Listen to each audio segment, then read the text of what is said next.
अहिल्यानगरमध्ये झालेल्या कुस्ती स्पर्धेदरम्यान शिवराज राक्षे याने पंचांना मारहाण केल्याची घटना घडली।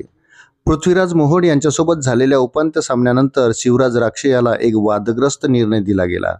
शिवराज राक्षे चितपट झाल्याचा निर्णय पंचांनी दिल्यानंतर मोठा राडा झाला। शिवराज राक्षे याने पंचांना लात मारली आणि कॉलर देखील धरली। त्यानंतर काका पवारांच्या मल्लांना मॅटवरून खाली उतरवण्यात आलं। त्यावेळी मल्लावर लाठीचार्ज केल्याचा आरोप करण्यात आला आहे।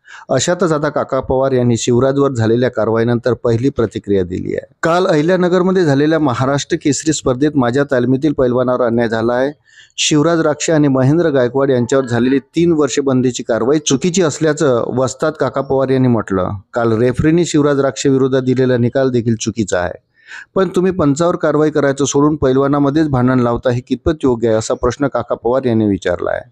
नगरमध्ये पैलवानावर पोलिसांनी लाठीचार्ज का केला त्याचा मी निषेध करतो। आमची पोरं काय तिथं खून करायला आलती का, असा सवाल देखील काका पवार यांनी त्यावेळी विचारला। मुळात तुमची कुस्तीगीर संघटनाच बेकायदेशीर आहे। आजही आम्ही बाळासाहेब लांडगेचीच कुस्तीगीर संघटना कायदेशीर मानतो, असेही काका पवार म्हणाले।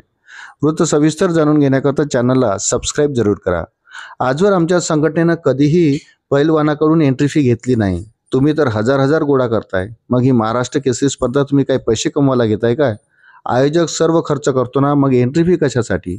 असे कडवट सवाल काका पवार यांनी महाराष्ट्र कुस्तीगीर संघटनेला विचारले आहे। आम्ही पण पुढच्या महिन्यात महाराष्ट्र केसरी स्पर्धा घेतोय, असं म्हणत काका पवारांनी ओपन चॅलेंज दिलंय।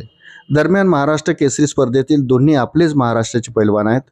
कुस्ती एवढ्या लवकर रेफरीने दिलीच नव्हती पाहिजे। तुम्ही जाणून बुजून अन्याय केला आहे।